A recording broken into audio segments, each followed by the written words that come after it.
ஓம் நம சிவாய, ஓம் நம சிவாய, ஓம் நம சிவாய. திருவிளையாடல் புராணம் இப்போ தான் கதை ஆரம்பிக்க போகிறது. 64 திருவிளையாடல்களில் முதல் இந்திரன் பழி தீர்த்த படலம்னு. இது என்னென்னா, தேவேந்திரன் அவனுடைய சபையில் ரொம்ப உல்லாசமாக இருக்கான். ரம்பா ஊர்வசி வாழலாம் நடனம் ஆடின்னு இருக்கா. அதை பார்த்து ரசிச்சுண்டு ரொம்ப ஜாலியாக இருக்கான். தேவேந்திரனே என்ன, தேவர்களுக்கெல்லாம் அரசன். அவனுடைய இதெல்லாம் அவ்வளோ அமக்கலமாக பிரம்மாண்டமாக இருக்கும் அவனுடைய சபையெல்லாம். அதில் அவள் இப்போ இந்த மாதிரி ஜாலியாக இருப்பாள். அந்த மாதிரி இருக்கிறத பிரகஸ்பதி வரார். பிரகஸ்பதிங்கிறவர் தேவர்களுக்கு குரு, அசுரர்கள் குரு சுக்கராச்சாரியார். குரு பகவான் நம்ம சொல்கிறோம் இல்லையா, அந்த பிரகஸ்பதி அவர் வரார். பார்த்தா இப்போ அவன் என்ன நினைக்கிறான், இந்த அருமையாக இந்த ஆட்டத்தெல்லாம் பார்த்துருக்கத்தான் அவர் சரியாக கவனிக்கலதான். இப்போ நம்மளே ஆற்றுல டிவியில் நல்ல ஒரு சினிமா இல்லை கிரிக்கெட் மேட்ச் எல்லாம் பார்த்துட்டோன்னா, அப்போ திடீர்னு யாராவது கெஸ்ட்டு வந்தால் கடுப்பாகும் கொஞ்சம். இப்போ போய் வந்திருக்காளேன்னு சொல்லி சரியாக ஃபஸ்ட்டு கவனிக்க மாட்டான். அந்த மாதிரி இவனும் அப்படி அலட்சியமாக இருக்கான். ஆனால் வந்தவர் யார், சாதாரணப்பட்டவர் இல்லை, தேவர்களுக்கெல்லாம் குரு பிரகஸ்பதி. அவர் உடனே இவன் நம்மளை ஒரு மாதிரி அலட்சியமாக நினைக்கிறாங்கவும் டக்குன்னு கிளம்பி போயிடுறார், ஒன்றுமே சொல்லலை. இதே விஸ்வாமித்திரர் தான் உடனே சாபம் கொடுத்துருப்பார். இவர் கிளம்பி போன உடனே இவனுக்கு டக்குன்னு இவருக்கு பலம் குறைஞ்ச மாதிரி, தேஜஸ் குறைஞ்ச மாதிரி ஃபீலிங் வருது. உடனே இவன் டாடா நம்ம இப்படி ஒரு தப்பு பண்ணிட்டோமே, குருவை அவமதிச்சுட்டோமேன்னு சொல்லி அவரை தேடின்னு ஓடுறான். எந்த அலோகமும் ஓடி பார்த்தா அவர் எங்கேயுமே காணலை. அவன் கண்ணுக்கு என்ன பண்ணுறதே அவனுக்கு புரியல. ஏன்னா இந்த மாதிரி தேவகுரு இல்லாமல் தேவர்கள் இருக்கான்னா அசுரர்களுக்கு ரொம்ப கொண்டாட்டமாயிடும். அவள் டாமினேட் பண்ண ஆரம்பிச்சிடுவா. அவள் தேவர்கள்லாம் சண்டை போட்டு தேவர்களெல்லாம் ஜெயிச்சிடுவா. என்ன செய்யறதுன்னு அவன் பயந்து போய் பிரம்மலோகம் போய் பிரம்மாவை வேண்டிக்கிறான். இந்த மாதிரி நான் ஒரு அபச்சாரம் பண்ணிட்டேன், குருவை கவனிக்காமல் அலட்சியம் பண்ணிட்டேன், அதனால் அவர் சொல்லாமல் கொள்ளாமல் கிளம்பி போயிட்டார். எனக்கு ரொம்ப கவலையாக இருக்குது, இது தெரிஞ்சால் அசுரர்கள் எங்களை ஒரு வழி பண்ணிடுவார், நீங்கள் தான் அருள் புரியணுங்கிறார். அப்போ பிரம்மா சொல்கிறார், விஸ்வரூபன் ஒருத்தன் இருக்கான், அவனை இப்போதைக்கு நீ குருவாக ஏற்றுக்கோங்கிறார். அந்த விஸ்வரூபன்கிறவன் என்னென்னா ஒரு ரிஷி. அவனோட அப்பா ஒரு பெரிய ரிஷி, அம்மா அசுர ஜாதியை சேர்ந்தவன். ஆக்சுவலி இவர் என்ன சொல்கிறான்னா, கஷ்யப ரிஷிக்கு 2 பொண்டாட்டிகள், அதித்தி திதின்னு. அதித்திக்கு பிறந்தவ எல்லாரும் தேவர்கள், திதிக்கு பிறந்தவ அசுரர்கள்னு. அது தனி அந்த மாதிரி நடக்கிறது. அதனால இவனுடைய அப்பாவும் இந்த விஸ்வரூபன் அப்பா ரிஷியாக இருந்தாலும் அம்மா அசுர ஜாதியை சேர்ந்தவன். ஆனால் அவன் நல்ல பிராமணனா வேதம் படித்து எல்லாம் சமத்தாக இருந்துருக்கான். அவங்கிட்ட பிரம்மா சொல்கிறான்னு சொல்லிட்டு தேவேந்திரன் நேராக போய் அவர் காலில், சின்னவனாக இருந்தாலும் காலில் போய் விழறான்.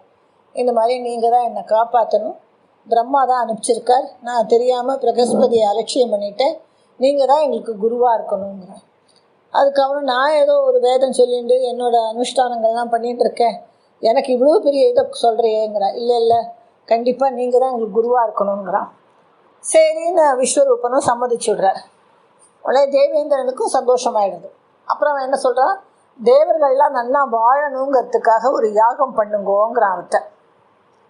அவரும் சரிங்கிறார். ஆனால் அவர் மனசில் என்ன தோன்றது, தேவர்கள்லாம் நல்லா வாழணும்னா அதுக்கு இன்டைரக்ட் மீனிங் என்ன, அசுரர்கள் நல்லா வாழக்கூடாதுன்னு அர்த்தம். அவருக்கு அசுரர்கள் மேலேயும் பாசம் உண்டு, ஏன்னா அவன் அம்மா அசுர ஜாதி. சரி, தேவேந்திரன் எதிர்த்து சொல்ல முடியாதுன்னு சரின்னு சொல்லிடுறார். சரி, ஹோமத்துக்கு எல்லாம் ஏற்பாடு பண்ணி அவர் மந்திரங்கள் சொல்கிறார். தேவேந்திரனும் பார்த்துட்டு இருக்கான். அவர் என்ன செய்கிறார், தேவர்கள் நன்னா இருக்கணுங்கிற மந்திரத்தை சத்தம் போட்டு சொல்கிறார். அடுத்த மந்திரத்தை மனசுக்குள்ளேயே அசுரர்களும் நன்னா இருக்கணும்னு சொல்லிக்கிறார். இவன் பார்த்துட்டே இருக்கிறவனுக்கு ஒரு மந்திரத்தை விளக்க சொல்கிறார், ஒரு மந்திரத்தை மனசுக்குள்ளேயே சொல்கிறாரு. இது என்ன விசித்திரமாக இருக்கேன்னு நினச்சிட்டு அவனுக்கும் பவர் உண்டு இல்லையா, அவன் ஞானக்கண்ணில் பார்க்குறான், ஞான திருஷ்டியில் பார்த்தா இவர் மனசுக்குள்ளே அசுரர்கள் நன்னா இருக்கணும்னு வேண்டிக்கிறாருங்கவும் அவனுக்கு பயங்கர கோபம் வந்துடுது. சாதாரணமாக ஒரு குருன்னு ஒருத்தரை ஏற்றுண்டா அவற்று ஒரு மரியாதையாக இருக்கணும். அவர் பண்ணுறது சிலது பிடிக்கிறேனாலும் அது ரொம்ப நாகரிகமாக சொல்லணும். நீங்கள் எங்களுக்கு யாகம் பண்ணுறேன்னு சொல்லிட்டு இந்த மாதிரி அசுரர்களுக்கு சேர்த்து வேண்டிக்கிறீங்களே, தயவு செஞ்சு இந்த மாதிரி பண்ணாதீங்கோ, நன்னாலே ஏதாவது சொல்லணும். ஆனால் இவன் ரொம்ப கர்வம் பிடிச்சவன் தேவேந்திரன். உடனே என்ன பண்ணுறான், அவனோட வஜ்ராயுதத்தை எடுத்து அந்த விஸ்வரூபனுக்கு, ஆக்சுவலி விஸ்வரூபனுக்கு 3 தலையாம். 3 தலையில் ஒரு தலை வேதம் சொல்லும், ஒரு வாய் அது வழியாக, இன்னொரு தலை வாய் வழியாக சாப்பிடுவார், இன்னொரு தலை வாய் வழியாக சோமபானம் குடிக்கிறதுன்னு. அந்த மாதிரி இருக்கிறத அவருடைய 3 தலையும் வஜ்ராயுத்தால் வெட்டினா என்ன சொல்கிறார், அப்புறமா அந்த 3 தலையும் ஒன்று காடை பட்சியாக 3 பறவையாக மாறிடுது. காடை பட்சி, ஊர்க்குருவி, மீன் கொத்தி பறவைன்னு 3 பறவையாக மாறிடுறான். சரி, அது ஒரு பக்கம். மொத்தத்தில் அவரை கொன்னுட்டானான். கொன்ன உடனே இவனுக்கு என்ன, இவன் உல்லாசமாக இவன் சௌக்கியமாக சௌகரியமாக இருக்கணுங்கிறதுக்கு தான் இந்த மாதிரிலாம் தப்புக்கு மேலே தப்பு பண்ணுறான். பிரகஸ்பதியை கவனிக்காமல் விட்ட தப்பை மறைக்க இந்த விஸ்வரூபன் கிட்ட வந்து கடைசியில் அவனையும் கொன்று, அப்போ இவனுக்கு பிரம்மஹத்தி தோஷம் பிடிச்சி விடுறது. ஒரு பிராமணனை கொன்னா பிரம்மஹத்தி தோஷம் வந்துடும். அது ஒரு பயங்கரமான ரூபத்தில், என்ன ரூபம் சொல்ல முடியாது, பயங்கரமான ரூபத்தில் இவனை துரத்துறது. அதுக்கிட்டேருந்து தப்பிச்சுக்க இவனும் எப்படியெல்லாமோ ஓடுறான். என்ன செய்யவே புரியல. தேவர்கள் இல்லாமல் இதை பார்க்குறாடாடா, இந்த மாதிரி ஆயிடுச்சு தேவேந்திரனுக்கு, எல்லாரும் என்ன செய்யறதுன்னு யோசிக்கிறா. அப்போ தேவர்கள் எல்லாருமே இந்த பிரம்மகத்திவா கிட்ட மன்னிப்பு கேட்குறா. எங்கள் தேவேந்திரனை எப்போயாவது விட்டுடும், உன்னை நாங்கள் 4 பேருக்கு பிரித்து கொடுக்குறோம், உன்னோட சக்தியை அவாட்ட காமிச்சிக்கோ, தேவேந்திரன் தயவு செஞ்சு விட்டுடுங்கிறா.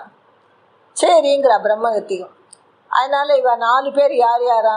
விருட்சம் மரங்கள், பூமி மண், அப்புறம் நீர் ஜலம், அப்புறம் பெண்கள், இவ 4 பேர்ட்டையும் பிரித்து கொடுத்துட்றாளாம்.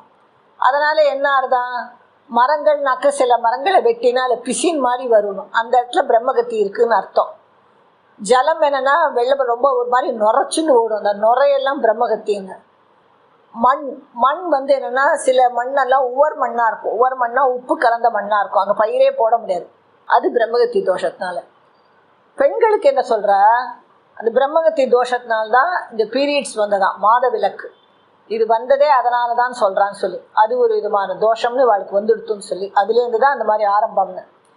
ஸோ அந்த மாதிரி தேவேந்திரன் தப்பிச்சுன்றான். அவனுக்கு என்ன திருப்பி ஜாலியாக போய்டுறான் எல்லாத்துலேருந்து. ஆனால் இவா 4 பேர் ஃபீல் பண்ணுறா, மரங்கள் மண் ஜலம் பெண்கள். இப்போ அவன் தப்பிச்சுட்டான், நாங்கள் தானே அமுட்டுன்னு இருக்கோன்னு மண் சொல்கிறது. உவர் மண்ணாக தந்தா அதுக்கும் பரிகாரம் தேவர்கள் சொல்கிறா. உவர் மண்ணாக இருந்தாலும் அதுக்கு மேலே மண் சேர்ந்து அதை மறைச்சி ஒரு ஸ்டேஜில் நல்ல மண்ணாயிடும். மரங்களுக்கு என்னன்னா வெட்ட வளரும். தண்ணிக்கு என்னென்னா அது மறைச்சி வந்தாலும் தண்ணி ஊற்று வந்துட்டே இருக்கும். ஆனால் பெண்கள் மாத விலக்குக்கு மாத்திரம் எந்த வித பரிகாரமும் சொல்லலை, ஆனால் அதனால் உங்களுக்கு எந்த பிரச்சனையும் வராது அப்படின்னு சொல்லிடுறான். அதனால் சரி இவ 4 பேர் அதே மாதிரி இருந்துட்டுருக்கா. இப்போ இவன் இந்த மாதிரி பண்ணவே அந்த விஸ்வரூபமுடைய அப்பா பெரிய ரிஷி இல்லையா, அவருக்கு ரொம்ப கோபம் வருது. என் பையன் ஏதோ சமத்தான், அவனுண்டு அவன் வேலையுண்டுன்னு சந்தியாவந்தம் பண்ணிட்டு அனுஷ்டானங்கள் பண்ணிட்டு வேதம் சொல்லிட்டு இருந்தான். அவனை தேவகுருவாக்குறேன்னு சொல்லிட்டு கடைசியில் அவனை கொன்னே போட்டான் அந்த தேவேந்திரன். இவனை நான் சும்மா விட மாட்டேன், நான் ஒரு மெனக்கிட்டு ஒரு யாகம் பண்ணி அதில் ஒரு புத்திரனை வரவழைச்சு அவன் மூலம் இவனை ஒரு வழி பண்ணிடுவேன்னு அவர் சபதம் எடுக்கிறார். மிச்சது அப்புறம் பார்ப்போமா. வணக்கம். நம சிவாய.